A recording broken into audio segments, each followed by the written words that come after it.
it can feel like a almost paralyzing confusion. That's the stress response, which is freeze.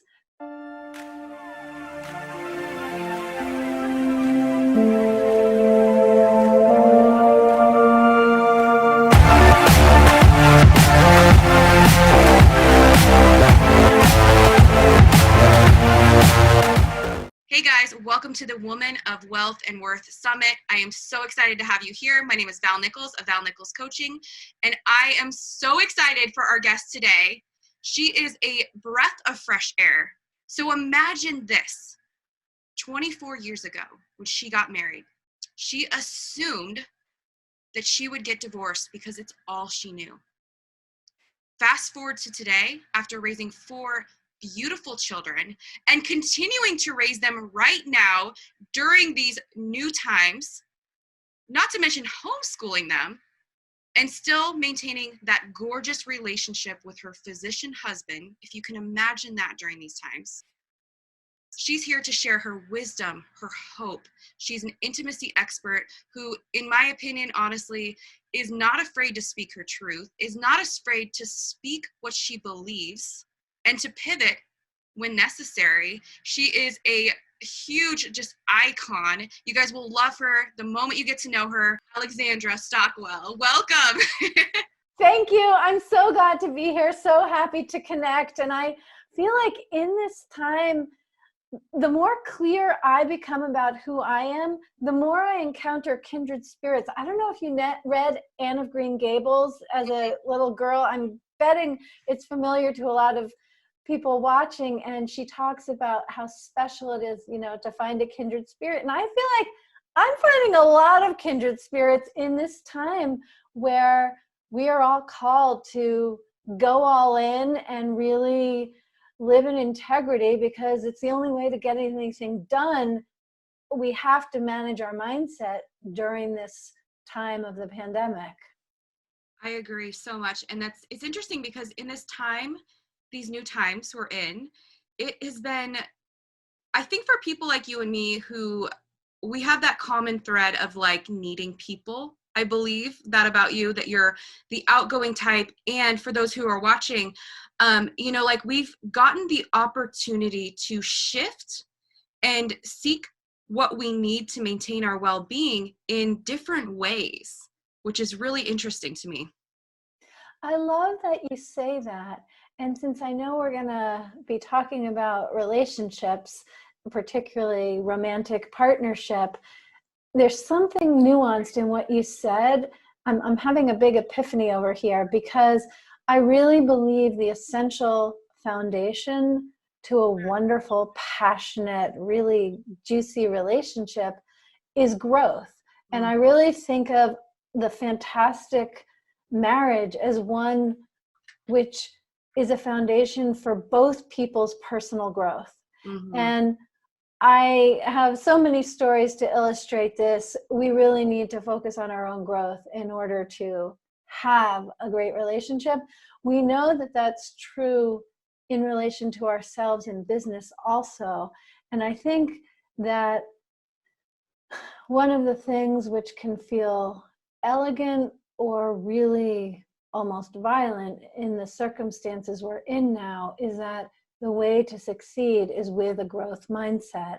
Mm-hmm. And that was something that maybe felt optional before, but it's not optional to really thrive in these times. Oh my goodness. I agree. I completely agree. And I think that what this pandemic, what I'm hearing you say, and what I'm believing and seeing for myself too, and for my clients, is that this pandemic is shedding light on the things that were working. And it's also casting a light on the things that maybe aren't working or that we need to adjust. And I'll ask you this because I know that there's people out there right now that are watching this. And, the audience is very successful women, driven women who have a very strong sense of themselves. And then now they're finding themselves, over the last couple of months, they had found themselves now working from home. Maybe their spouse is there now, and they're realizing there's some patterns or belief systems, some mindsets that are a little conflicting. So what are you seeing in that? Yeah, I want to be really clear. We are all pioneers. None of us have ever been through a pandemic. The circumstances are intense. And having presenced that, I actually want to completely put that aside, because each of us has our patterns in how we respond to stress. And the fact is that in terms of what you're experiencing with your partner, sure, there's a lot of stress right now, but there are other circumstances that create stress. And my guess is that how you're responding or your partner's responding, it's not that different. It's just the volume is up and the stress, it's a unique stimulus, but the way we respond is fairly patterned. And we've all heard of fight, flight, freeze, or faint. And faint isn't really relevant for emotional stress, which we're all in. But if you think about it, as you're listening, have your kind of go-to way that you respond when you feel stressed. Do you get intense and aggressive and blaming and critical and express the problems? That is a form of fight as your go-to response.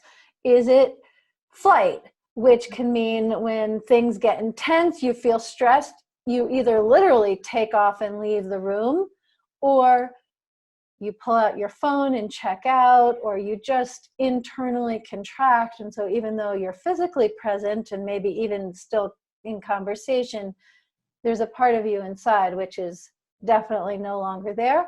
Or in the case of freeze, which is actually, I think, the least understood and maybe one of the most common among women, that we don't realize it's a stress response. But when we just kind of internally stop in our tracks, we're not sure what the right thing to say is or what the right thing to do is.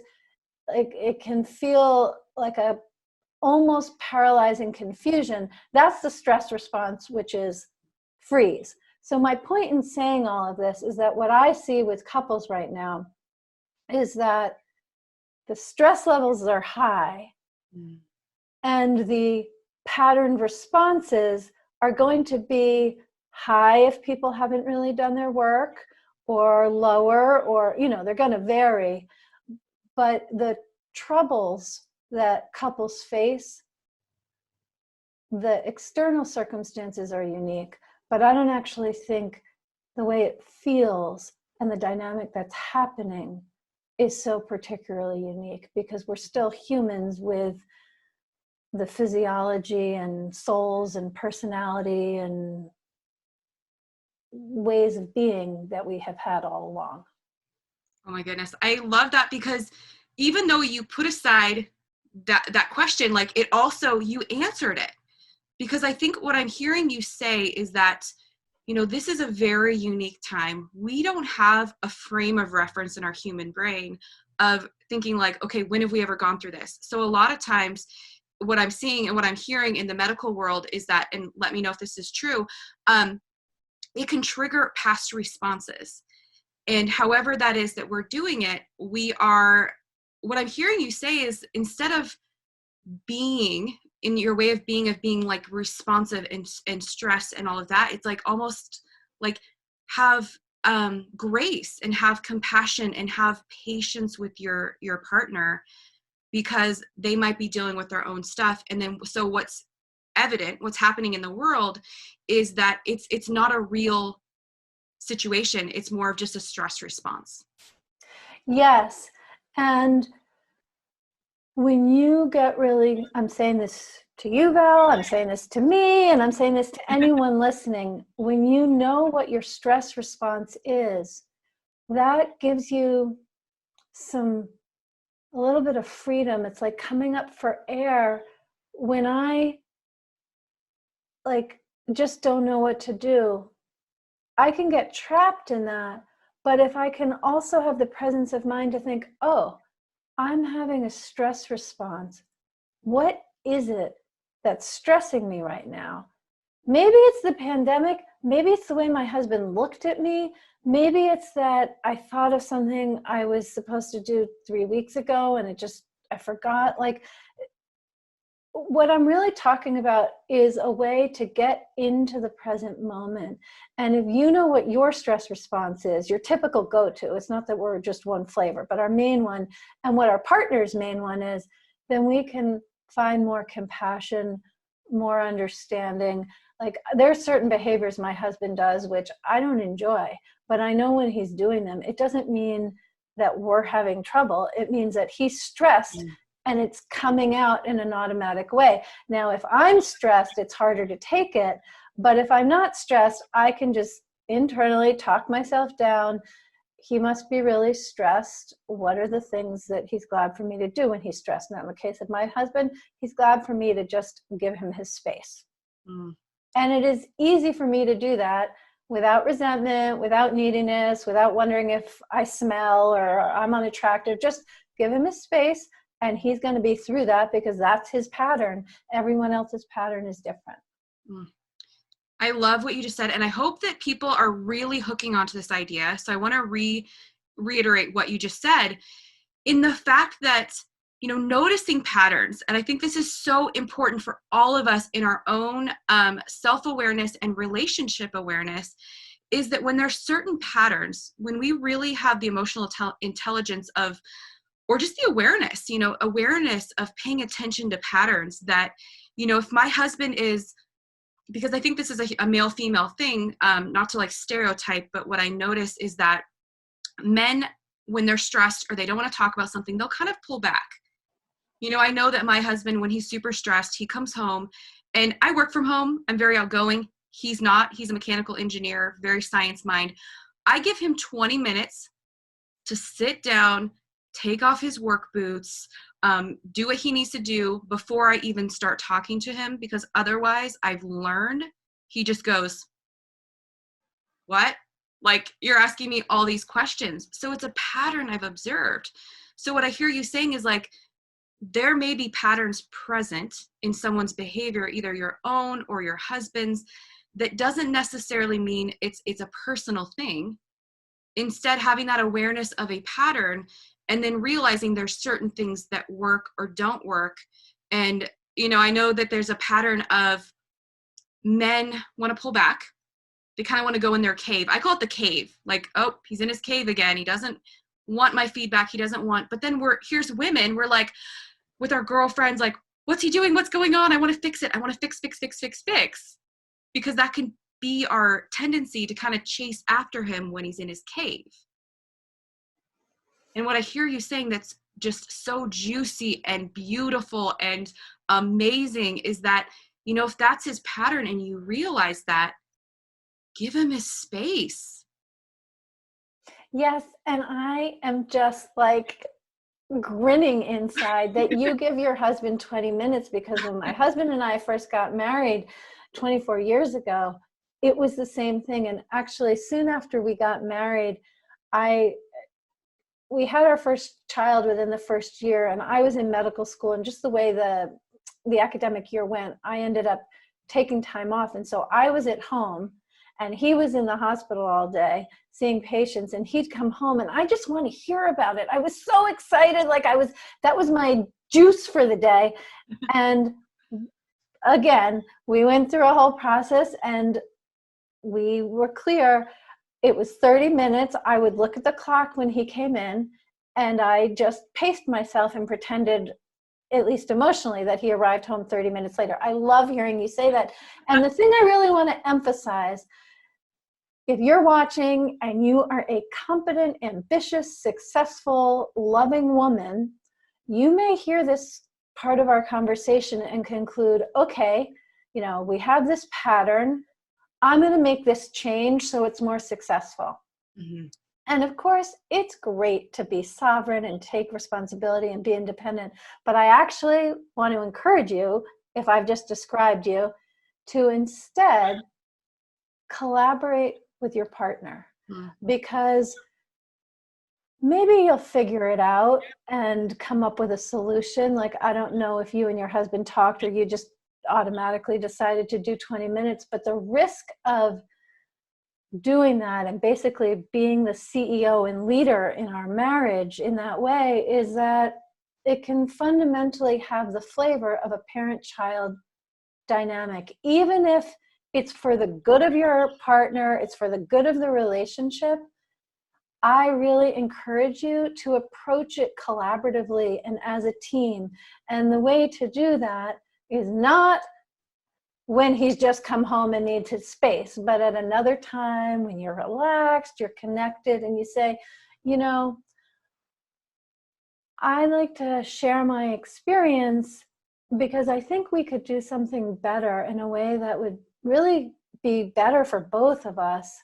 And as I describe it, I just want you to know I'm not blaming you. I'm not blaming me. There's just something that we could do better for both of us.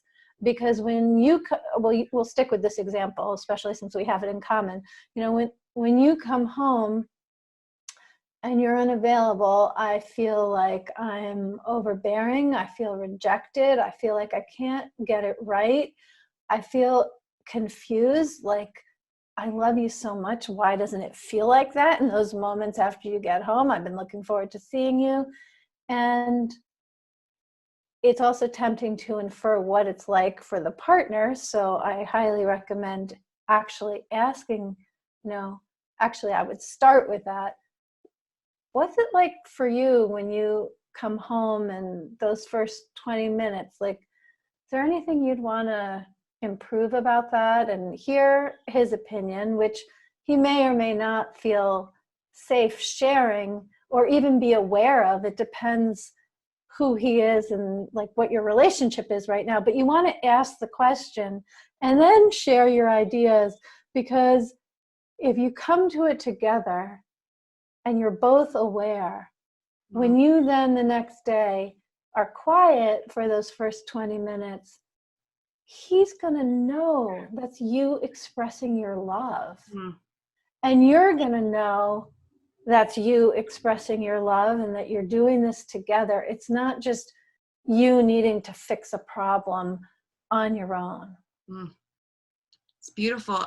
And what I'm hearing you say, which is something I truly believe in too, is that it's not this either or conversation, it's an and both, where you collaborate with your husband, your partner, to whether if that's a male-female relationship, female-female relationship, whatever that is, collaborate to what works for both of you and create space that there's that understanding. Because I know that for most driven women, we have this CEO mindset, and we, during the workday, we're very much in that masculine energy where we do and we take and we we're in that energy and that intentionality of, it was so painful for me at first. I'll be honest with you. It's so painful for me to like switch into my wife mode of, okay, I'm your partner, and allowing that to be in where you have that just beautiful flow in your relationship.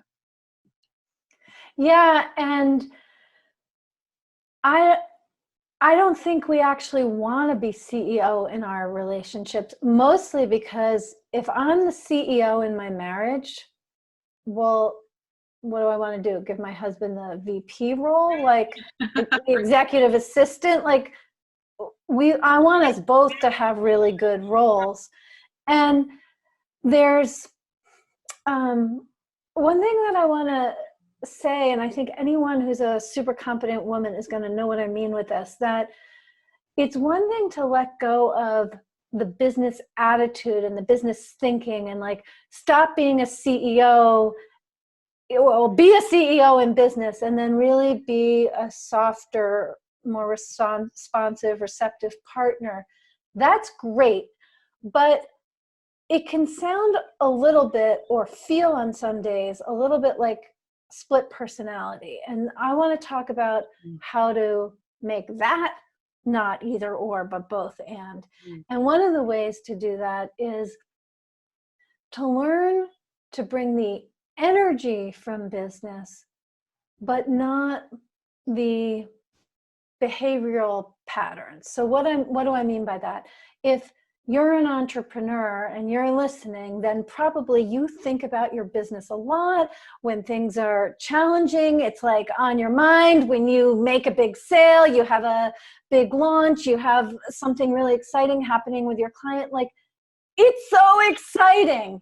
And especially if our partners aren't entrepreneurs, it can feel like we have to leave all that aside, or our marital conversations are just always about my business.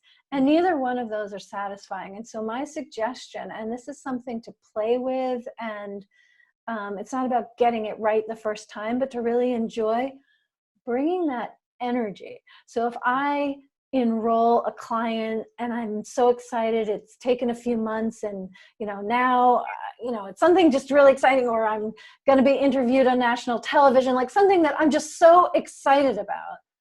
But how often am I going to tell my husband and have it be great for our relationship?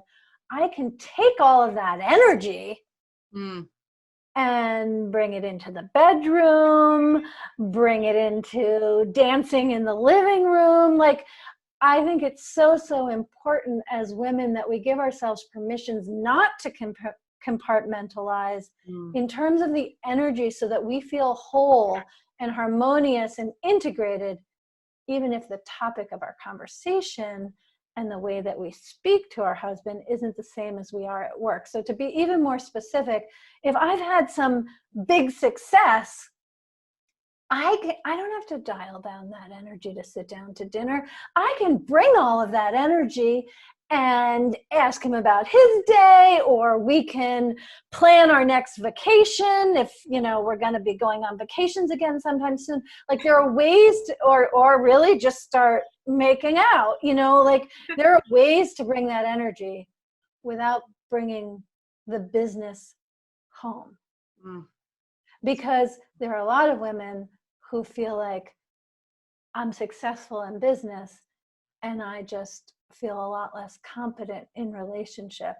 And there are a lot of ways to bridge that gap, and what I've just described is one of them. I love it. And I know that you just came out with a book. So can you share a little bit more about that? And we'll put the link below. I know you have an offer for our viewers today. Yes, it's the first chapter of my book, which is called Uncompromising Intimacy. The first chapter is called, Is Companionship as Good as It Gets? And I wrote this book for women, for couples who are in relationships where they really love one another.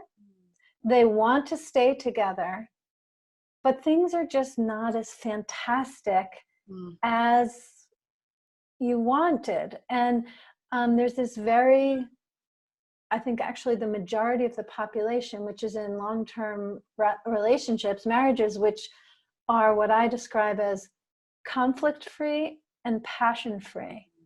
And we often celebrate the lack of conflict, but if we are compromising and being anti-conflict and pushing things under the rug so as not to make a fuss, it's very hard when we get to the bedroom to find some switch to suddenly be fully expressed, fully connected, and fully present. We need to cultivate that throughout the relationship. In fact, one of my favorite sayings is that when you're married, everything which isn't sex is foreplay.